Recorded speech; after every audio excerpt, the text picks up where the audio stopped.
Oke, Assalamualaikum warahmatullahi wabarakatuh. Ya, untuk sesi kali ini kita akan membahas instrumen keuangan syariah. Ya, oke. Seperti minggu lalu kita udah bahas mudaroba, murabaha. Ya, nah sekarang kita bahas terkait instrumen keuangan syariah. Ya, oke. Kita tahu bahwa instrumen keuangan itu, ya, kalau secara definisi ya berdasarkan PSAK 109 ya, ini berarti yang konvensional ya. Oke, jadi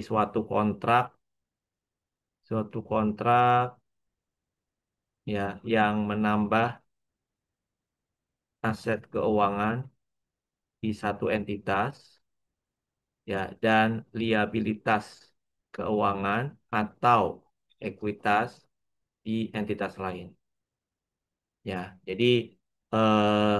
Jadi contohnya misalkan kalau ada piutang berarti kan aset ya. Oke, aset keuangan di satu entitas, maka ada pihak lain yang mengakui sebagai utang, ya. Oke, jadi dua kontrak ya, mirroring gitu ya. Oke. Lalu eh, contoh lainnya misalkan seperti kayak investasi. Kalau kita punya investasi di saham, maka ada lawan kita adalah mengakui sebagai modal modal saham, ya. Lalu kalau kita punya investasi di obligasi, ya, maka lawan kita mengakui sebagai utang obligasi, ya. Oke, jadi mirroring ya. Oke. Nah, sekarang kita akan bahas kalau PSAK 109 itu kan untuk yang konven ya. Nah, sekarang kita akan bahas PSAK 410 terkait dengan akuntansi sukuk ya. Jadi sukuk itu sama aja kayak obligasi sebenarnya ya, kayak investasi di obligasi, tapi dia basisnya syariah ya. Jadi sukuk itu akadnya ya, itu ada yang namanya sukuk ijaroh. Ya, kita tahu bahwa ijaro itu kan sewa. Jadi akadnya itu adalah sewa. Jadi misalkan kita beli sukuk negara gitu ya, sukuk retail negara Republik Indonesia. Nah, itu akadnya sewa. Jadi seolah-olah ya kita tuh sebagai investor ya, membeli barang gitu ya. Misalkan kita beli traktor. Nah, nanti sama pemerintah traktor tersebut disewa gitu ya.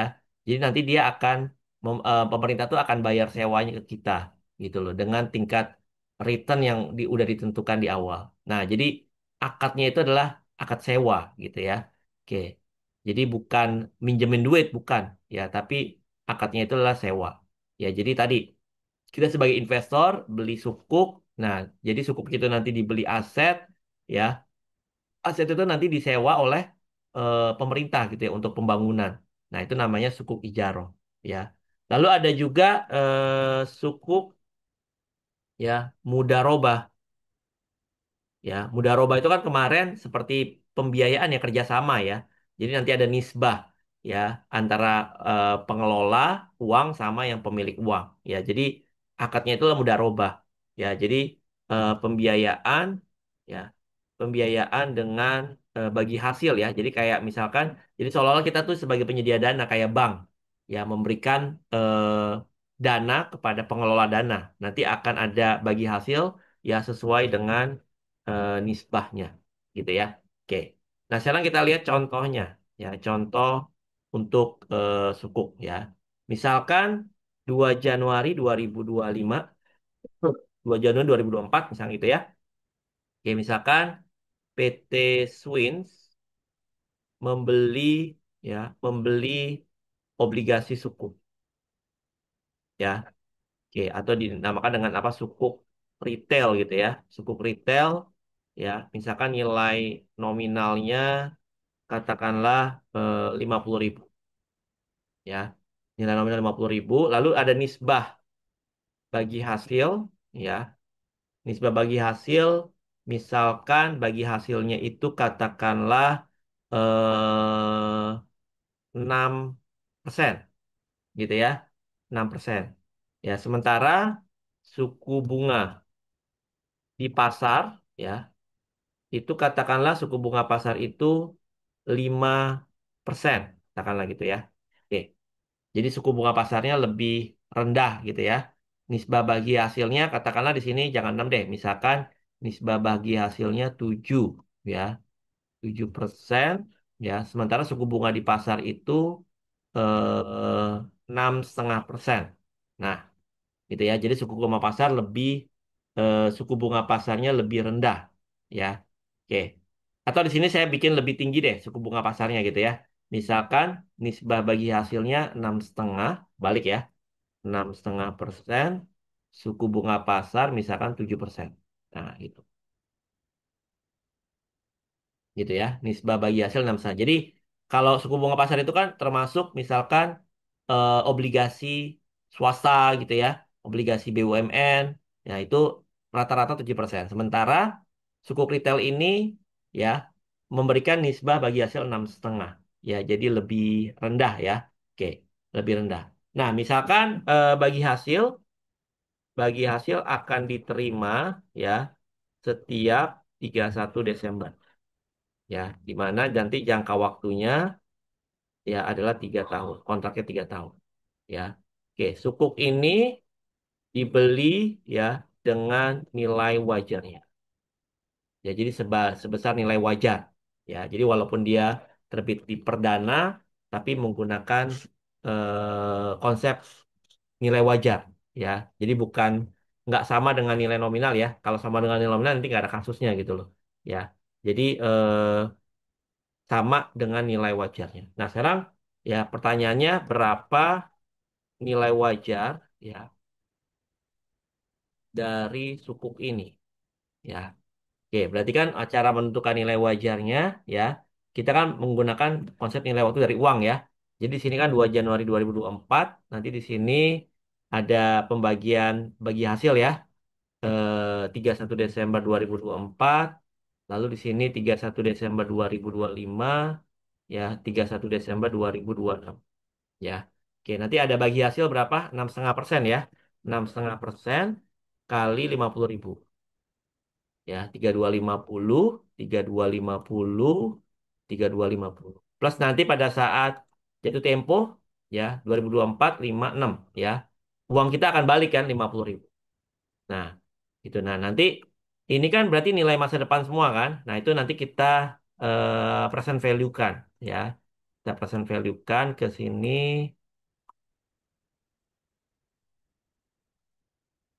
Ya ke tanggal 2 Januari 2024 karena sekarang kita di 31 Desember 2 Januari 2024 ya.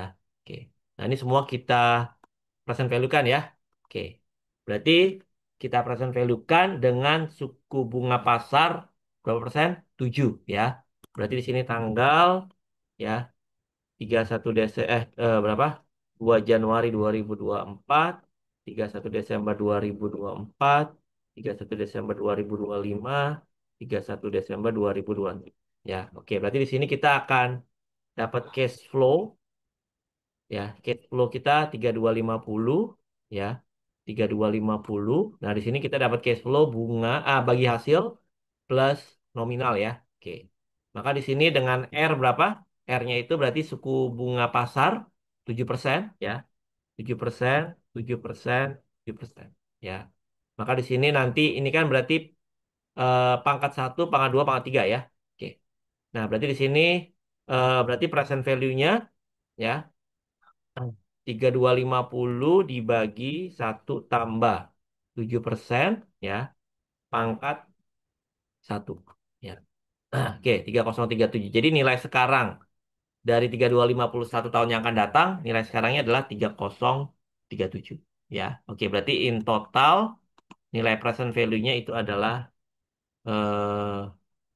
oke, 49344. Jadi ini ada dua ya, present value dari bagi hasil ya sama present value dari nominal. Ya, jadi bisa dipisahkan ya. Bisa juga langsung digabung 3250 langsung tambah 50. Ya, jadi bisa dari present value dari kalau misalkan mau dipisah juga bisa gitu ya. Jadi ini present value dari ini tetap 3250 misalkan gitu ya. Oke. Nah, ini baru nanti 31 Desember juga 2026 ini kan 3 juga ya berarti ya. Nah, ini present value dari nominal ya. Nah, ini kita tambahkan. Nah, ini ke sini ya berarti kan. Oke, ini juga 7%. Berarti ini kan sama. Nah, gitu ya. Oke, berarti ini kan present value dari bagi hasil nih present value dari nominal, ya kan? Kalau ditotalin ya berarti ini semua ya. Oke, 49,344. Nah, nilainya dia lebih rendah ya. Karena apa? Karena suku bunga pasar lebih tinggi. Jadi ya, karena suku bunga ya, karena suku bunga pasar lebih tinggi. Kalau suku bunga pasar lebih rendah, dia akan lebih besar dari 50 ya. Oke. Jika suku bunga pasar lebih rendah ya, maka nilai PV akan lebih tinggi gitu ya dari nominal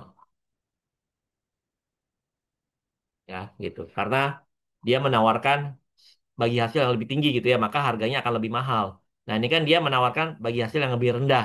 Maka dia harga awalnya lebih rendah daripada nilai nominal gitu ya. Oke.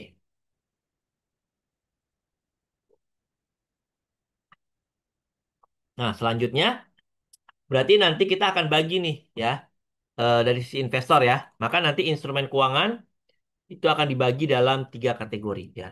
Instrumen keuangan ya dibagi dalam tiga kategori ya. Kategori pertama itu namanya apa? Amortized cost atau AC ya. Oke. Kategori pertama namanya AC atau amortized cost. Jadi di sini amortized cost itu apa? Jadi ini dikategorikan sebagai AC jika model bisnis perusahaan, jika ya, jika model bisnis perusahaan. Jadi inti bisnis perusahaan itu adalah untuk apa? Untuk mendapatkan kembali ya arus kas kontraktual. Ya, arus kas kontraktual di mana kontrak ya di mana kontraknya ya terdiri atas pokok dan bunga. Ya, di sini kan kalau dalam suku retail kita bilang dengan bagi hasil gitu ya. Jadi ada pokok dan bunga. Jadi model bisnisnya adalah eh, untuk mendapatkan kembali. Jadi dia mau duit duit dia balik gitu loh. Ya. Oke, jadi dia dengan dia berinvestasi di suku ini dia mau uang dia balik ya. Di mana di sini dengan kata lain ya, dengan kata lain ya, investasi ya dipegang sampai jatuh tempo ya. Oke. Lalu yang kategori kedua itu adalah namanya fair value through other comprehensive income atau FVT ya. FVT OCI ya, fair value through OCI ya. Jadi di sini model bisnis ya perusahaan ya adalah untuk mendapatkan kembali ya arus kas kontraktual jadi sama ya. Oke. Dan di sini ada kata-kata menjual dan menjual ya di mana kontraknya ya terdiri atas pokok dan bunga juga sama. Oke. Ya, fair value through OCI. Ya, model bisnis perusahaan adalah untuk mendapatkan kembali arus kas kontraktual dan menjual. Jadi di sini ya, ya dengan kata lain dia kayak ya, dia kayak investasi ya tersedia untuk dijual ya. Jadi dia selain dia mau pegang sampai jatuh tempo, tapi juga ada intensi mau dijual ya. Oke. Lalu yang ketiga itu namanya fair value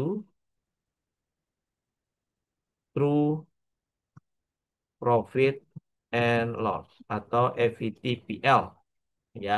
Oke. Ini biasanya berarti kalau ini biasanya default ya. Biasanya ini untuk diperdagangkan. Diperdagangkan. Ya, jadi artinya dia memang melakukan transaksi jual beli gitu ya. Oke, melakukan transaksi jual beli. Misalkan kayak agent bank gitu ya. Bank itu kan kadang sebagai agen penjualan sukuk ataupun obligasi. Nah, dia beli ada kuotanya, nanti dia jual beli itu, ya kan? Nah, itu dia menggunakan fair value through PL. Ya. Oke, nah sekarang kita lihat dari masing-masing tiga kategori ini bagaimana perlakuan akuntansinya, ya. Jadi, tapi nanti perusahaan tetap pilih salah satu ya, tergantung dari tadi model bisnisnya seperti apa, ya. Oke, jadi misalkan di sini sebagai AC, ya, sebagai AC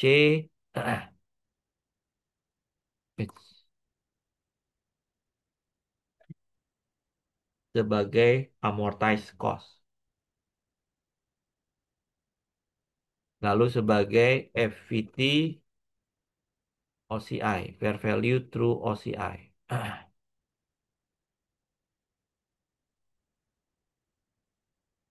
Lalu sebagai FVT PL, fair value through profit and loss.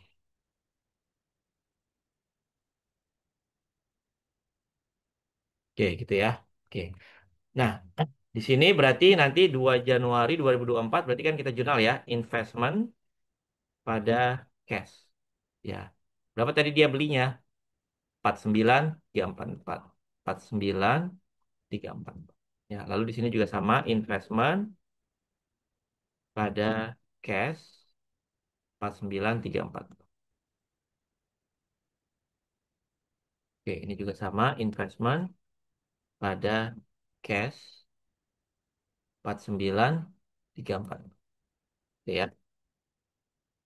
Oke. Lalu berikutnya nanti di 31 Desember 2024 dia akan terima bagi hasil ya, berarti cash ya pada profit sharing tadi ya, pada revenue gitu ya.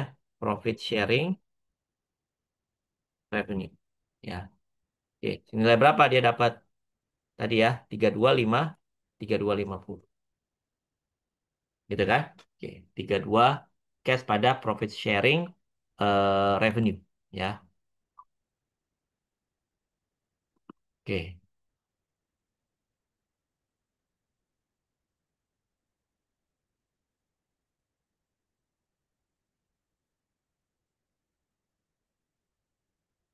Oke. Lalu berikutnya, nah di sini kan di 2 Januari 2024 itu kan nilainya kan 49 ya. Nanti pada saat jatuh tempo 31 Desember 2026 ya, itu kan nilainya dia akan menjadi 50.000 kan. Ya, makin lama makin naik. Karena nanti pada saat jatuh tempo kan kita akan dapat sebesar nilai nominalnya. Ya, berarti kan di sini tadi nilainya berapa? Nilainya di sini present value kan 49 ya. Nanti makin lama dia makin naik ya, akan jadi 50.000. Tapi kalau di sini misalkan tadi suku bunga pasar lebih rendah, maka PV-nya akan lebih tinggi. Misalkan di sini 52.000, nanti juga makin lama makin jadi 50.000. Jadi makin lama makin turun ya. Oke. Jadi kalau misalkan awalnya lebih rendah, makin lama makin naik. Kalau awalnya lebih tinggi, makin lama makin turun. Pokoknya at the end dia akan sama dengan nilai nominal ya. Oke, berarti di sini dia makin lama makin turun ya. Makin naik, maaf. Makin lama makin naik. Ya. Ya, karena nilai nominal di awalnya lebih rendah gitu ya. Oke. Makin lama makin naik. Ya. Oke. Berarti kita bikin dulu tabel amortisasinya. Ya. Oke. Berarti di sini kan nilainya berapa? 50 kurang 49. Ya. Berarti nanti makin lama makin naik. In totalnya 656. Ya. Nah, nanti di sini kalau pakai konvensional itu kan pakai metode suku bunga efektif ya. Oke, jadi dalam PSAK syariah ini ya PSAK berapa 410 ya, berarti amortisasi menggunakan garis lurus ya, ya tidak menggunakan metode suku bunga efektif ya, tidak menggunakan suku bunga efektif ya, seperti halnya ya konvensional. Kalau konvensional kan pakai suku bunga efektif ya, tapi kalau ini dia menggunakan langsung garis lurus ya. Berarti di sini kita jurnal karena dia makin lama makin naik ya, maka nilai investasi kita naik ya. Berarti investasi ya pada profit sharing revenue. Ya, senilai berapa? Berarti langsung aja 656 bagi 3 gitu ya. Berarti kalau misalkan kebalikannya makin lama makin turun berarti profit sharing revenue-nya debit, kreditnya investment gitu ya. Ini maka akan sama terus ya.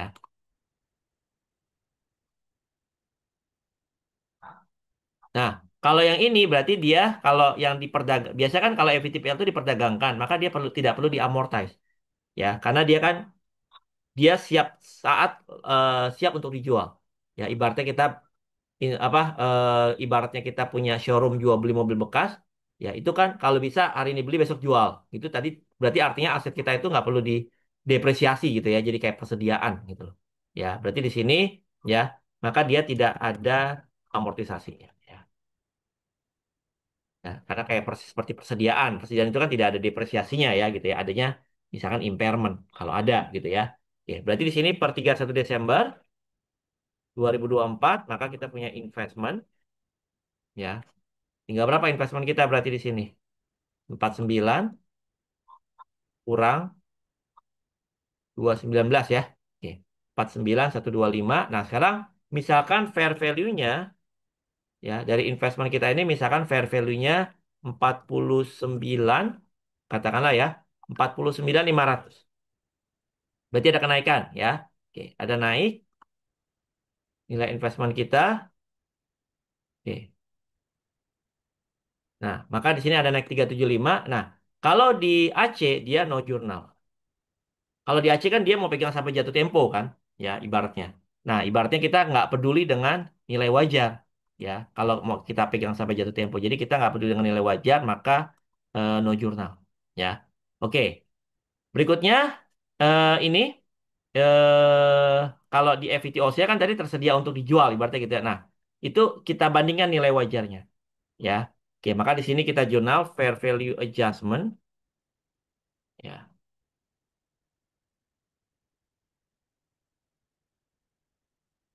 Fair value adjustment ya pada OCI di sini kan pada other comprehensive income ya senilai berapa senilai 375 ya berarti fair value adjustment pada OCI ya nah di sini berarti kita bikin lagi ya per tiga karena kan nilai terbawahnya beda ya dengan yang AC dan FVTP OCI ya investment berarti nilai awalnya itu adalah ini ya 49.344. Nah, sekarang fair value-nya ya 495 ya sehingga di sini ada kenaikan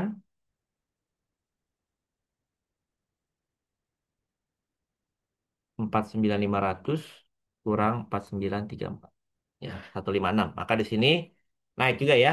Maka di sini ada fair value adjustment ya, fair value adjustment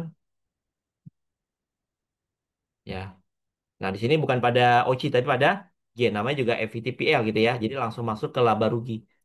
Ya. Jadi dia selalu dibandingkan dengan nilai wajar ya dan langsung masuk ke laba rugi gitu ya. Oke.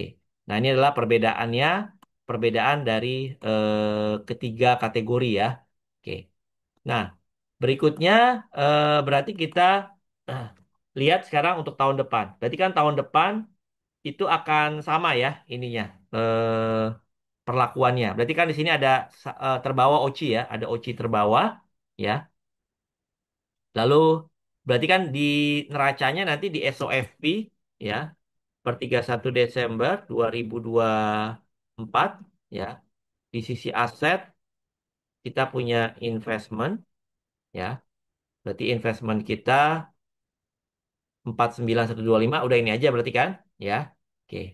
Di equity ya berarti ada current profit ya. Ada RE ya. Langsung aja ke RE bisa gitu ya. Jadi investasi tadi masuk ke RE kan, yang profit sharing revenue 3250 tambah 219. Nah, itu kan masuk ke laba ditahan. Lalu di sini SOFV-nya sama aset, berarti ada investment. Investmentnya berarti kan 49 ya, tambah 219. Oh ya, ini tadi berapa? 49 ya, ditambah 219, 49563 ya. Ini kayaknya salah ya, maaf. Ya. 49 tambah tadi makin lama makin nambah ya. Oh, 49563 maaf ya. Ini saya ganti ya. 49.600 deh gitu ya. Saya salah ngopi tadi. Ada kenaikan 37 ya. Ini juga sama. Ini 49.600 ya. 49.600. 256 naiknya. Ya, maaf. Oke. Eh terus ini investmentnya 49563. Lalu di sini ada fair value adjustment tadi kan. Fair value adjustment itu senilai 37 ya. Sehingga totalnya di sini ini ya, ya 49.600.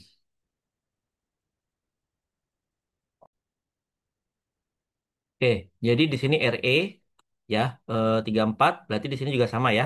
Di equity ya, di equity itu nanti ada RE berarti yang dari bagi hasil ya. Dari bagi hasil 3250 ya. Terus ditambah dengan yang 219 sama ya 3469. Lalu di sini ada OCI gitu ya. Ada OCI senilai 37 ya. Oke, di sini aset investment ya 49344 ditambah dengan fair value adjustment itu ada 250 ya sehingga total nilainya ya 49.600 ya. 49.600. Oke. Lalu di sini di equity ya berarti ada RE sama ya. Berarti RE-nya dari gain berarti kan dari profit sharing ya ditambah dengan gain ya. Oke. Dapat di sini 3506 ya. Oke, 3506. Berarti di sini kita dapat total equity ya 3469 ya. Ini berarti total equity 3469 tambah 37 3506. Ini juga sama ya. Total equity 3506 ya. Bedanya kalau di sini berarti satu aja di RE masuk, kalau di sini dia pecah ya. Ada masuk RE dan masuk OC ya. Oke. Selanjutnya di tahun kedua ya berarti pengulangan aja ya untuk tahun kedua. Ya, tahun kedua berarti pengulangan ya 31 Desember berarti kan pengulangan ini jurnalnya ya. Kita dapat bagi hasil, maaf, bagi hasil dulu ya. Bagi hasil ya. Itu kan sama 3250 juga ya. Oke, ini 31 Desember 2025. Oke, 31 Desember 2025. Oke, nilainya sama ya. 3250 ya kan?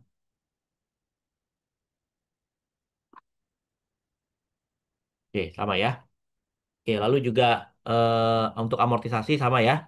Amortisasi berarti yang ini investment pada profit sharing ya.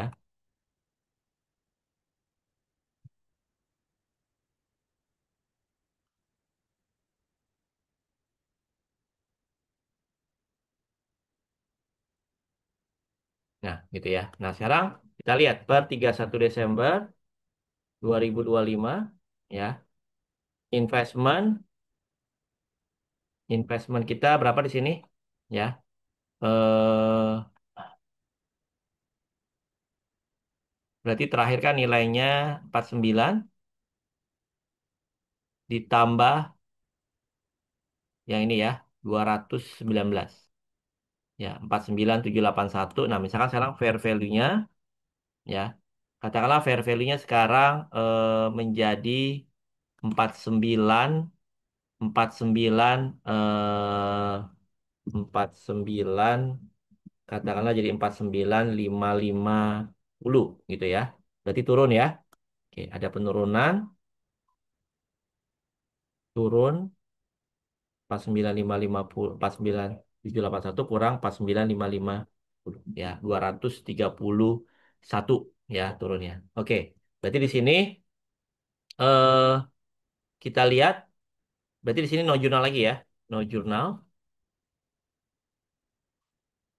Nah, di sini berarti dia sebelumnya kan ini berarti turun ya. Sebelumnya kan dia punya OCI ya. Berarti OCI ini kita balik dulu. Berarti OCI pada fair value adjustment karena sekarang turun ya. Berarti OCI pada fair value adjustment ya. Nah.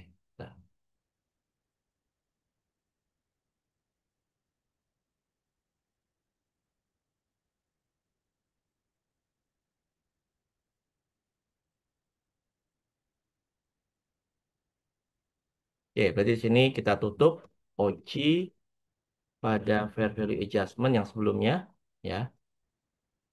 Itu senilai 37 ya. Oke.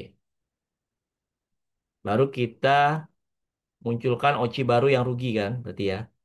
OCI pada fair value adjustment, berarti kan OCI terakhir berapa? 231 turun ya. Berarti di debit. Berarti yang OCI sebelumnya udah nol ya, udah di write off. Sekarang muncul OCI yang baru di sisi debit ya. Oke, berarti di sini juga sama per 31 Desember 2025 ya. Berarti investment kita pakai nilai yang awal dulu aja ya. Berarti 4 tetap 49344. Lalu fair value-nya sekarang ya yaitu 49550 ya 49550 ya. Berarti kalau dari 49344 ya 49600 sekarang ini saya ganti dulu deh. Jangan 49300 deh ya. Oke, 49300. Oke, tinggal menyesuaikan aja ini 49300. Berarti turun ya. Oke, turun 49344 kurang 49 nih. Turun 44 ya. Oke, berarti yang jurnal sebelumnya seolah-olah kita balik kan? Ya, berarti kayak loss ya pada fair value adjustment ya. Kalau profit sharing sorry, gain itu kita debit kan berarti loss ya. 256 berarti kita tutup dulu ya. Baru sini kita munculin loss yang baru pada fair value adjustment ya. Senilai 44. Oke. Berarti nanti nilai akhirnya adalah berapa? 49.300 ya. 49.300 sama dengan nilai akhirnya ya. Oke. Yang terakhir misalkan ya. Misalkan di 1 Januari 2026 ya. Karena kebutuhan dana mendesak ya. Oke, investasi dijual dengan harga misalkan harganya itu misalkan 49 ya 250. Oke, berarti di sini kita jurnal cash ya, cash masuk 49.250 lalu pada investment ya. Investmentnya berapa? 49781 berarti dia rugi ya. Berarti rugi, berarti loss, loss on sale ya. Loss on sale. Oke. 49781 kurang 49250 ya. Ada kerugian. Nah, sekarang di sini juga sama. OCI terakhir kan berarti di debit. Maka kita tutup dulu ini ya, fair value adjustment pada OCI ya. 481 baru di sini kita berarti kan dia udah balik lagi ke nilai investasi awal ya. Oke. Maka di sini sama juga cash. Berarti kita tutup dulu ya tadi OCI-nya. Cash 49.250 lalu investment ya. Investmentnya berarti sama ya 49781 maka di sini ada loss on sale 49 kurang 4925. Nah, ini berarti di sini langsung ya cash 49250 ya. Lalu investment. Investment akhir kita berapa? Di sini kita tutup 49344 lalu ada fair value adjustment di kredit ya. Sebelumnya berarti kita debit kita tutup ya. Fair value adjustment ya 44. Nah, sini investmentnya 49344. Nah, di sini berarti dia ada gain atau loss ya. Berarti di sini dia loss ya kan. Loss 49344 kurang 49 ini kurang ini. Ya, dia ada loss berarti 50. 50 itu kan berarti sebenarnya dari 4 nilai terakhir sebelumnya kan 49.600 dijual 49 250. Ya, 49. Oh sorry, nilai akhir sebelumnya kan 49.300 ya, dijual 49.250 berarti dia rugi 50 ya. Oke. Nah, inilah ketiga perbedaan ya akuntansi untuk AC, FVT OCI dan FVT PL. Nah, eh ini adalah materinya ya. Jadi teman-teman di sini ada tugas ya. Tugasnya ini. Nah, kalau tugasnya berarti kupon rate-nya atau nisbahnya lebih tinggi daripada market interest. Ya, maka nanti dia makin lama makin, berarti dia harga jualnya lebih tinggi daripada nominal ya. Makin lama makin turun. Ya, nah ini tugasnya ya sama kayak tadi ya, bikin jurnal untuk ketiga kategori sampai dengan kebutuhan dana mendesak. Ya, nanti boleh pakai Excel, nanti dikumpulkan ke LMS. Oke, terima kasih ya. Ini saja bisa saya sampaikan ya untuk materi hari ini ya. Wabillahi taufiq walhidayah. Wassalamualaikum warahmatullahi wabarakatuh.